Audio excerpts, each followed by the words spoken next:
کیا آپ یا آپ کے بچے قرآن سیکھنا چاہتے ہیں؟ جو حضرات ابھی تک قرآن کریم نہیں سیکھ سکے یا اپنے بچوں کی قرآنی تعلیم کے لیے فکر مند ہیں تو گھر بیٹھے 30 منٹ روزانہ دے کر قرآن کریم تجوید اور ترجمے کے ساتھ سیکھ سکتے ہیں اور حفظ بھی کر سکتے ہیں۔ چنانچہ ابن ماجہ کی روایت ہے، نبی صاحب نے ارشاد فرمایا یخرج الناس من المشرق فیوتہون للمہدی، کہ مشرق سے لوگ نکلیں گے جو امام مہدی کی راہ کو ہموار کریں گے۔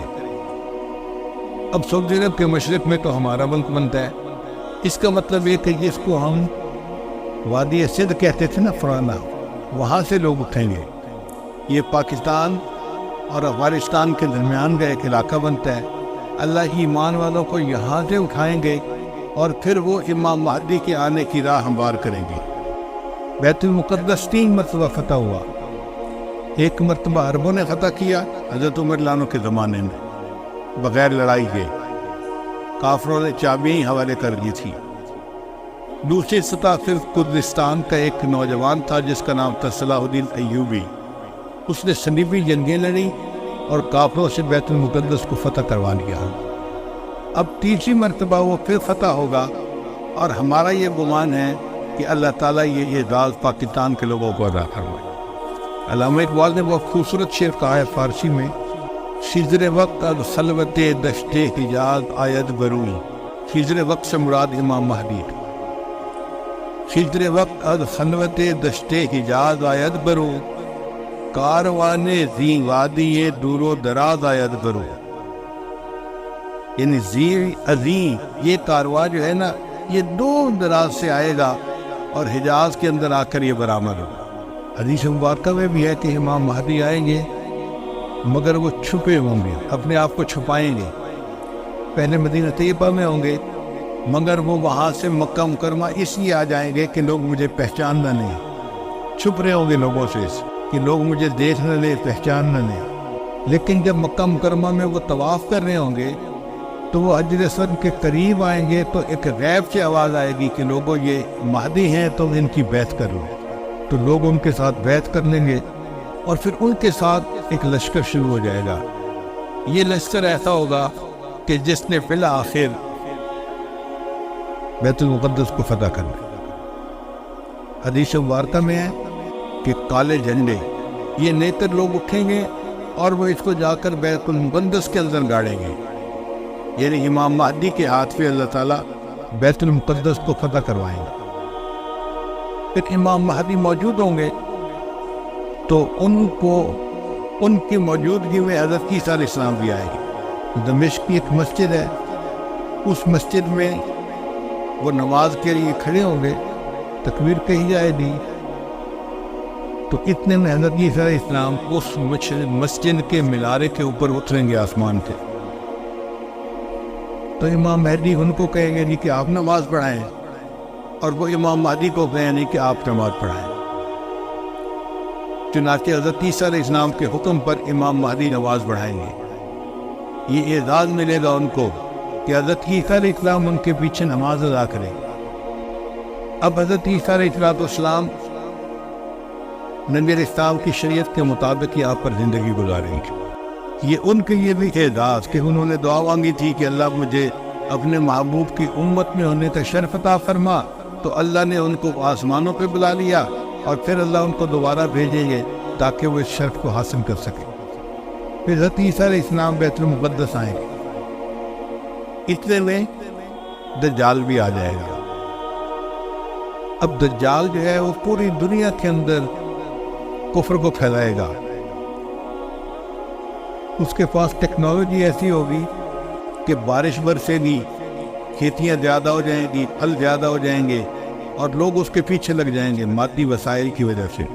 بلکہ حدیث پاک میں آتا ہے کہ اس کی پیروی کرنے والی عورتیں زیادہ ہوں گی، کیونکہ عورتوں میں مادیت پرستی زیادہ ہوتی ہے، چمک دمک ان کو زیادہ کھینچتی ہے، تو یہ دجال کے فتنے میں زیادہ گرفتار ہوں گی۔ پھر حضرت عیسیٰ علیہ السلام کو جب پتہ چلے گا تو وہ دجال کی پیچھا کریں گے کہ اس کو قتل کریں۔ اب دجال وہاں سے بھاگے گا تو بھاگ کے کہاں جائے گا؟ وہ اسرائیل جائے گا، اور وہاں پر ایک جگہ ہے اس کا نام ہے باب لد۔ اس وقت بھی اسرائیل میں ایک ایئرپورٹ ہے، اس کا نام ہے لد ایئرپورٹ، شہر کا نام بھی لد ہے، اور اسرائیل والوں نے وہاں پر ایک دروازہ بنایا ہے، اس کے اوپر انہوں نے باقاعدہ لکھا ہے باب لد۔ 1400 سال پہلے نبی علیہ السلام نے فرما دیا کہ اس جگہ پر دجال پہنچے گا تو عیسیٰ علیہ السلام وہاں پر اس کو قتل کر لیں۔ بہت عرصہ میں یہ سوچتا رہا کہ دجال نے بھاگنا تھا تو کہیں پہاڑوں میں رفوش ہو جاتا، رشیا کے پہاڑ ہیں، دوسرے ملکوں میں پہاڑ ہیں، پہاڑی سلسلے تو بہت ہیں پوری دنیا میں، تو یہ مقام لد کا کیا مان؟ بعد میں بات سمجھ میں آئی کہ لد کا جو ایئرپورٹ ہے نا وہ سپیس پورٹ بھی ہے، یعنی وہاں سے جہاز بھی اڑتے ہیں اور وہاں سے خلائی گاڑیاں بھی اڑ کے خلا میں جاتی ہیں۔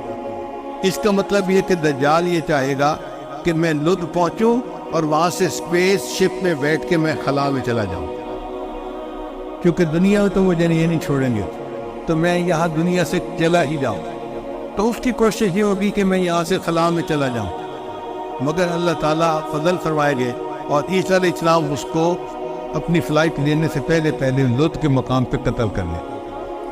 پھر اس کے بعد عیسیٰ علیہ السلام بیت المقدس کے تخت پر بیٹھ کر پوری دنیا کے فیصلے کرے گا، پوری دنیا کی حکومت عیسیٰ علیہ السلام کے ہاتھ میں ہوگی۔ پھر عیسیٰ علیہ السلام صلیب کو توڑیں گے اپنے ہاتھوں سے، اور پھر یہود و نصارہ میں جو ان کی مخالفت کرے گا اس کو قتل کریں گے، حتیٰ کہ ایک ایسا وقت آئے گا کہ پوری دنیا میں ایک بھی بندہ غیر مسلم نہیں رہے گا، سارے مسلمان ہو۔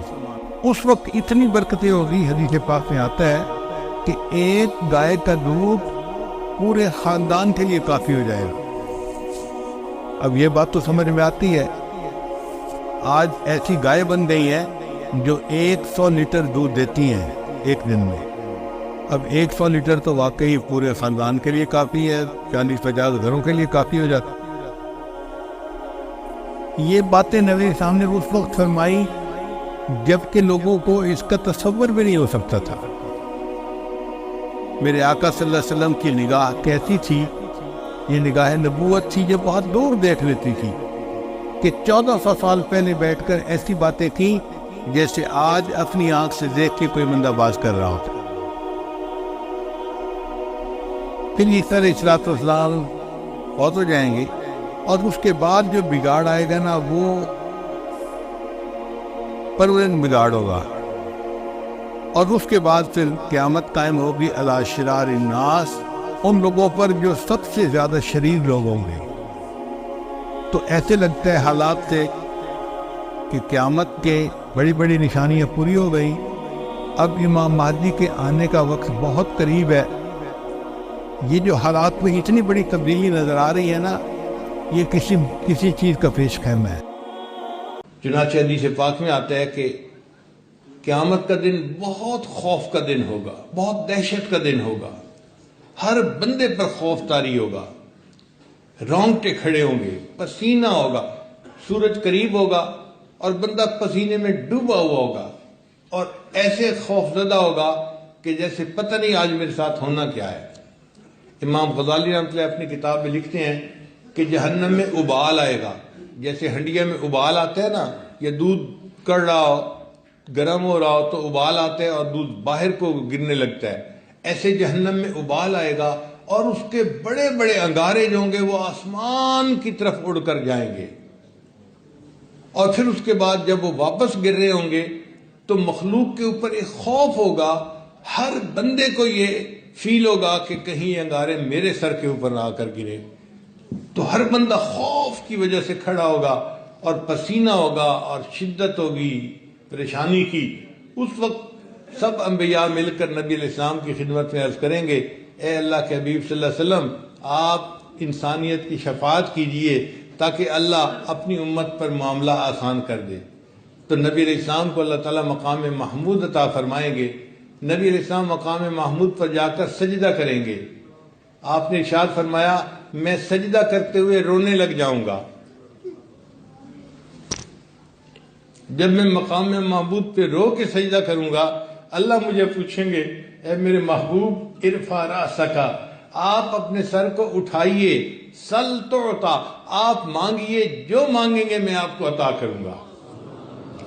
تو نبی اسلام فرماتے ہیں کہ پھر میں اللہ سے عرض کروں گا، یا اللہ آپ کے